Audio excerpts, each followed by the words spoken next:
Olimpiade Tokyo 2020 ditunda karena COVID. Dan ketika banyak dengar pendapat di Tokyo beberapa saat yang lalu, ternyata banyak yang komentar bahwa Olimpiade Tokyo sebaiknya digeser lagi, tidak diselenggarakan di tahun ini, di tahun 2021. Bahkan ada yang mengatakan menggesernya ke London. Wali kota Tokyo, Yuriko Koike, menggebrak meja. Dia mengatakan bahwa COVID bukan menjadi kendala, tetapi menjadi melakukan apapun dengan cara yang baru. Yuriko tetap bersikukuh akan menyelenggarakan Olimpiade di tahun 2021 ini. Dia akan berusaha sekuat tenaga Olimpiade tetap aman. COVID harus ditaklukkan. Yuriko patut dicontoh di dalam membangun ekonomi, wisata, dan menjalankan protokol kesehatan yang murah, cepat, dan efektif. Olimpiade Tokyo akan jadi etalase perjuangan melawan globalis COVID. Melihat perjuangan Yuriko, bagi saya manusia unggul bukan takluk dan mengikuti, tetapi melakukan sesuatu yang baru dengan cara baru, dengan pikiran yang baru. Old mind itu kuno, tidak akan menyelesaikan masalah pandemi ini yang dianggap hanya masalah kesehatan. COVID adalah economic toolnya globalis. COVID adalah political toolnya globalis. Sejak awal, political dilawan dengan geopolitik. Masalah ekonomi dilawan dengan geoekonomi strategi. Sekali lagi kita bertanya, punyakah grand plan nasional menyelesaikan masalah pandemi selain menggunakan vaksin? Bagaimana membangun ekonomi dari -2 yang terburuk prestasi pejabatnya semenjak krisis 98 menjadi positif sesuai dengan cita-cita kampanye 7% plusnya. Loh, kok diem semua sih? Kalau gitu kita lanjut. Kita lanjut dengan memberikan fakta lain lagi. Ukuran sukses salah satunya adalah dengan memperlihatkan data fakta. Kita lihat data fakta. Zaman Pak Harto lengser, GDP per kapita nasional sekitar angka $800 per kapita. Lalu 3 presiden, Pak Habibie, Gus Dur, dan Ibu Megawati. Dari angka 800 naik ke $1.200 per kapita, alias naik 50%-an dengan 3 presiden. Lalu zaman Pak SBY dari $1.200 ke $3.700 atau naik sekitar 220% dalam 10 tahun. Dan 6 tahun terakhir ini dari angka $3.700 ke $4.100 atau sekitar naiknya hanya 20%. Apakah ini prestasi? Ini nanya lo ya, jangan nyolot. Gua takut deh lu pada galak fans pemuja ini, serem gua. Nah, nanya aja kenapa hanya 20% dalam 6 tahun. Jangan dibilang nyinyir ya, maaf ya. Gila nih, galak-galak bener nih fansnya. Padahal nanya fakta lo ya ini ya. Sekali lagi,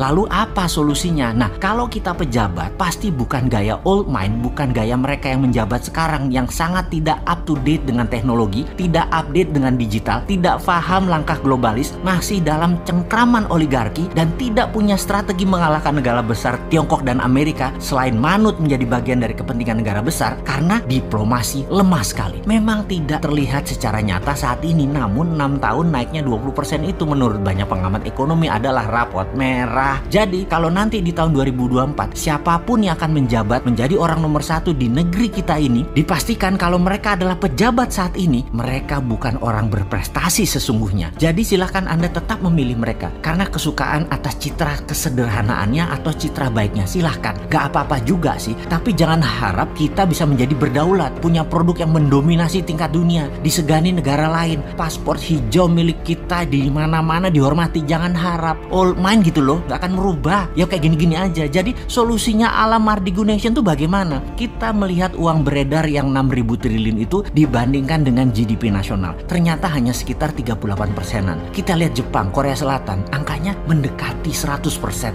Jadi dalam Mardigu Nation yang dilakukan adalah mencetak 6.000 triliun uang baru rupiah yang akan dibagikan ke UKM dengan syarat punya aset produktif senilai 1, maka akan dapat pinjaman tanpa bunga 5 tahun senilai sampai 3 kalinya. Misalnya aset produktifnya 500 juta, maka pinjamannya tanpa bunga bisa sampai 1,5 miliar yang dikembalikan dalam 5 tahun secara cicilan tahunannya. Dengan teknik sederhana ini maka digaransi 4.100-an GDP per kapita akan naik menjadi 10.000-an dalam 4 tahun dan membuat Indonesia menjadi negara produktif dan negara pasar terbesar dalam waktu cepat. Itulah new mind, memberikan solusi kepada old mind. Sebenarnya kalian ini masih mau sama old mind atau new mind sih?